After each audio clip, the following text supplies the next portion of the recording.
সব থিয় কইনাও থিয় আৰু কাপোৰখনৰ পৰা আৰ কৰি ৰাখিব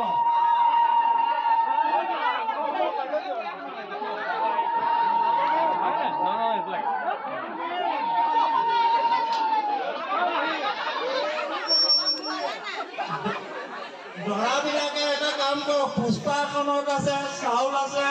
ফুল এটা লওক আৰু দুবৰি এপাক হাতত লওক ফুল চাউল দুবৰি হাতত লওক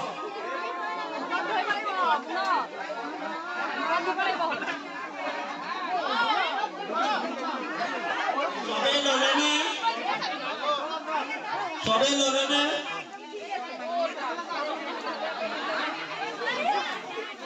কইনাক ওচৰ চপাই দিয়ক কইনাক সেই কাপোৰখনৰ কাণতে দি দিয়ক কইনাক কাপোৰখনৰ পাছকাৰী মাতৃত্ব নম আকলক আৰ্যলম্বনী বসুদ্ধ নম অধিশ্ৰৱণী বৈপস্যতাই নম হ'ব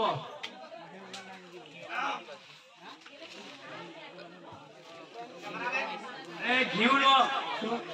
চুপডালে ঘিউ লওক সৰুডালে প্ৰজাপতি স্বাহা ইদং প্ৰজাপতি সেই ফুলটো হ'ব আকল ইন্দ্ৰায় স্বাহা ইদং ইন্দ্ৰায় আকল সবে ফুল এটা লওক ফুল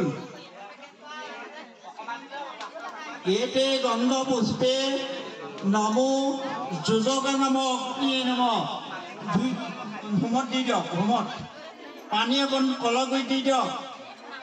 আচমনি জলং নমো যোজকা নামক ইয়ে নম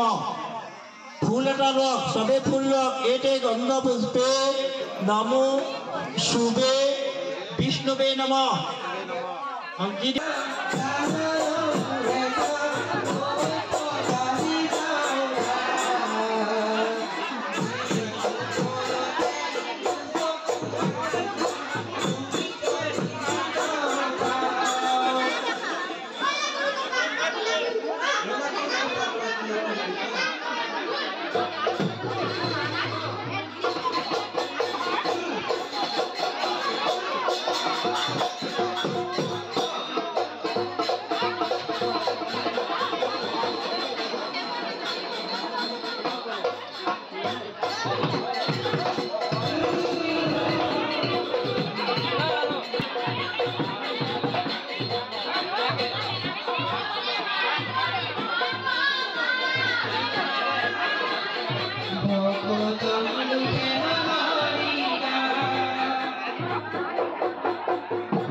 জৰায়ু পুষ্পক কইনাই পুষ্পক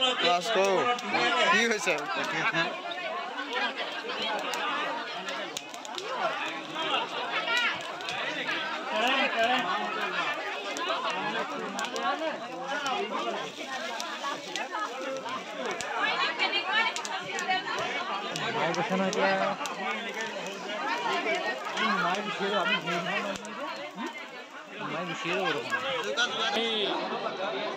খুমটাই সমষ্টিৰ অন্তৰ্গত পশ্চিম ব্ৰহ্মপুত্ৰ গ্ৰাম পঞ্চায়তৰ অন্তৰ্গত পুলিকৈনী গাঁৱৰ আমি নতুন নামঘৰ পৰিচালনা সমিতিৰ মানে সিদ্ধান্তৰ মৰ্মে যিহেতু কেইজনমান ব্যক্তি একেবাৰে অৰ্থনৈতিকভাৱে দুৰ্বল হৈ আছিলে এই সামাজিক মানে হোম যজ্ঞ ভাগ কৰিব পৰা নাছিলে অৰ্থনৈতিক কাৰণত আৰু অন্যান্য বিভিন্ন কাৰণত ভালেকেইজন বঞ্চিত হৈ আছিলে আমি সেয়েহে চিন্তা চৰ্চা কৰি আমি সামূহিকভাৱে পতাৰ সিদ্ধান্ত কৰা হ'ল গতিকে এই অনুষ্ঠানভাগ আমি সুচাৰুৰূপে সাফল্যমণ্ডিত সকলোৱে সহায় সহযোগিতা আগবঢ়াইছে গতিকে আমি পৰৱৰ্তী পৰ্যায়ত এনেকুৱা অনুষ্ঠান পাতিম বুলি মনতে ভাবিছোঁ আৰু যথেষ্ট কেইজন আছে ইতিমধ্যে আমি খুব কম সময়ৰ ভিতৰতে আয়োজন কৰাৰ কাৰণে আমি মাত্ৰ 8জন দৰা কইনাৰ বিবাহ হোম যজ্ঞ আয়োজন কৰা হ'ল গতিকে পাছৰ পৰ্যায়ত আমি আকৌ পিছত আমি যদি পৰা হয় আমি আয়োজন কৰিবৰ কাৰণে আহ্বান কৰিম। কোন প্ৰথমবাৰ আপোনালোকে আয়োজন কৰিছে ব্ৰহ্মপুত্ৰ অঞ্চল কেনেকুৱা অনুভৱ কেনেকুৱা? ব্ৰহ্মপুত্ৰ অঞ্চলত যিহেতু আমাৰ বানাই কৰা অঞ্চল সেয়েহে আমি প্ৰথমবাৰৰ বাবে আমি এই অনুষ্ঠানভাগি আয়োজন কৰিবলৈ পাই নথৈ আনন্দিত হৈছোঁ। সমূহ মানে অঞ্চলৰ ৰাইজে সহায় সহযোগিতা আগবঢ়াইছে সেয়েহে আমি নথৈ আনন্দিত হৈছোঁ।